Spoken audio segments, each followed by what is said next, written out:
Heartache this past year for a Hillsborough County family after the property flooded not once, not twice, but 3 times. They're recipients of the Rebuild Florida Hurricane Irma Repair and Replacement Program.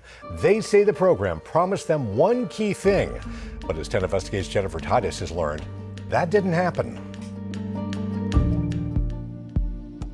It's emotional to finally say I got a home. This is our bedroom. I got my own bathroom, I got my own kitchen, everything is mine. I'm not in a motel. It's great. Just months after Mary Simpson moved into her new home,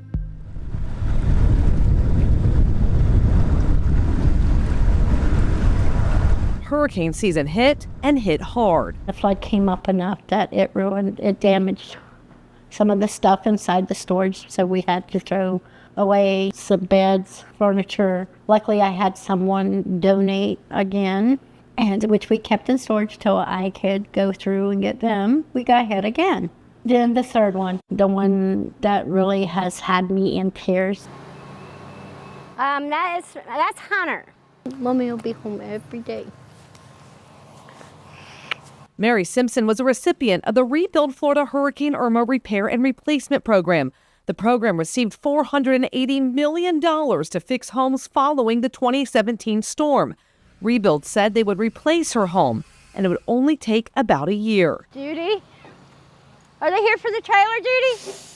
But 1 year turned into several. She didn't get the keys to her new home until 2024. When we were in the planning stages of the first part of the contracts, when we were told to pick out what we wanted and how we wanted, they also said, well, you'll also be getting 1 year of insurance, flood insurance. So when her new home suffered damage from the rising water, she knew she'd be okay. The first storm of the season back, I believe, was August, September. She called her Rebuild Florida representative, and what they told her, she still can't believe. I thought I didn't have to worry about insurance, and then, what do you mean I don't have?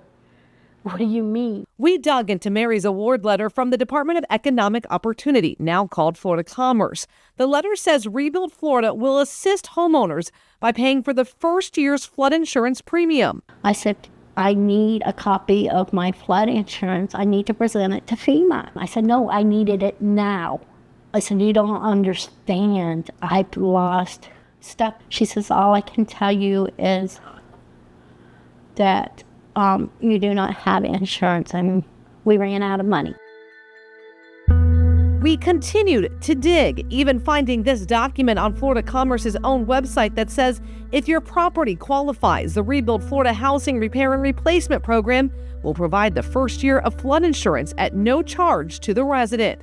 So then we emailed Florida Commerce asking them what's going on. Their reply, Ms. Simpson's home was completed in July of 2024. According to Ms. Simpson's homeowner grant agreement that was signed in October of 2020, the homeowner is responsible for maintaining flood insurance on their property. We even sent them Mary's award letter that contradicts that.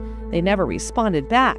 As part of their initial statement, they also told us that if the coverage lapses, the property will not be eligible for assistance from any future federal disaster recovery assistance, which is unfortunately what Mary is learning. Give these a good mix.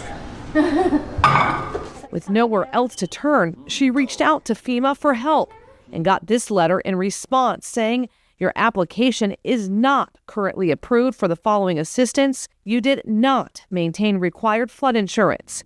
Furniture that meant a lot, that was personal to us. We ended up losing TVs, and then rugs, beds. Beds are not really all that easy to replace. A china cabinet. And how she's going to protect the property she waited for years to get back home. You didn't keep what you promised me that was in writing. And I've been all this time, since I've been with you since 2018, been doing my part and trying to keep up on my end, and you fail me on insurance, the most important thing of living where we live. And we've reached out to Florida Commerce again, asking about Mary's flood insurance and others' flood insurance coverage who are in the program. We are hearing the same stories as Mary's. They have yet to get back to us and continue to deny our interview request. Jennifer Titus, 10 Investigates.